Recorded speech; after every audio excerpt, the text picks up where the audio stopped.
In this video, I'm going to show you how to paint tiles. We've got some Rust-Oleum tile paint here, and we're going to prep this tile ready for painting exactly how it recommends to do it on the tin. So the first thing you want to do is clean your tile with some sugar soap. We've got some sugar soap here.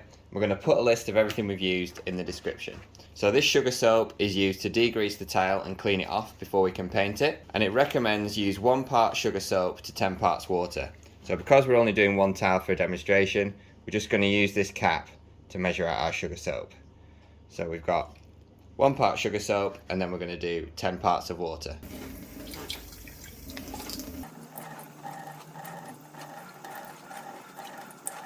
You always clean your tile before sanding and creating a mechanical key. This is because you don't want to sand it and drag all the dirt and grease around. You always clean your tile first and then sand it. So we've got our sugar soap here, mixed with our 1:10 ratio, and this often works best if you actually use warm water instead of cold. So we'll put a bit of our cleaning solution on there, and we can just use our scouring pad. Obviously if you have a large area, you'll need to mix up more of this, and you just want to clean all the grease and grime off your tile. Now it's really important, and the manufacturer's instructions state that you need to dry this off thoroughly before we start to apply our mechanical key. So we just make sure that our tile's dry, because next we're going to have to sand it down, and we don't want our sandpaper or our abrasive pad to get covered in water. We've cleaned off all the dirt and grease. We can now begin to scratch the surface to create a mechanical key. This is important as it just allows the Rust-Oleum tile paint to stick. So you can use anything you want to scratch up the surface, but I always find that good old sandpaper is one of the best things to use. So we're just going to go over the surface, and this ceramic tile has actually got a decent glaze on it, and you can see already that the sandpaper is starting to scratch that glaze.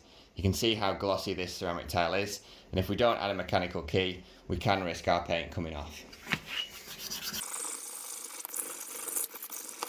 You can see that we've now scratched up the surface of our tile. So when we use our tile paint, it will actually go into these little grooves and scratches created by our sandpaper and just help the paint to stick to the tile. Ceramic tiles are not very porous. A sponge, which is very porous, has lots of holes in. The paint can actually absorb into it and stick. Whereas when you're working with a glossy ceramic tile, it's very difficult for the paint to get in. So it's always important that we use a mechanical key. And it's also what the manufacturers of the tile paint recommend. It's particularly important to do this if you're using your tile paint on the floor or in a high traffic area. The manufacturer states that the tile has to be perfectly dry before we can start to apply our Rust-Oleum tile paint. You don't need to dilute or thin the paint at all. This Rust-Oleum paint is actually water based, so we can literally just apply this straight on. The only thing the manufacturer states is that you should give it a good thorough stir beforehand.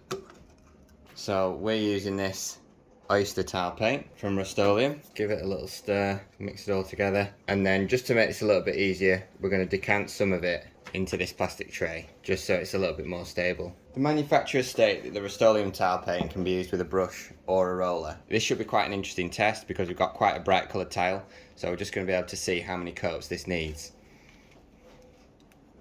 So hopefully this will give you a good idea of the finish. It spreads quite nicely over the tile. It's really nice to use. We've left our tile for 4 hours. It states on the manufacturer's instructions that you can recoat your tile after 4 hours. It says that it'll be touch dry after 1 hour, and it'll be fully dry after 7 days. When we applied our first coat, we used an old brush, and it's actually put a few lines in our tile paint because some of these bristles have stuck together. So we're actually going to use a new brush to apply our second coat, and hopefully that's the only coat we need. So we've got quite a colourful tile, and hopefully this tile paint will cover in 2 coats, but we'll see. We're now going to apply our second coat with a new paintbrush to get a good finish.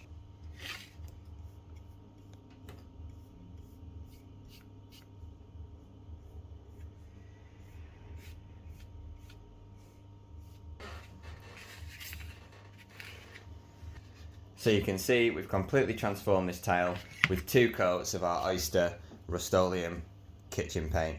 So I'm really happy with that, it's worked really well. I have heard that some other kitchen paints require 4 or 5 coats before you get an opaque finish, but this Rust-Oleum, which is designed specifically for kitchen tiles, has done a really good job of covering it in just 2 coats.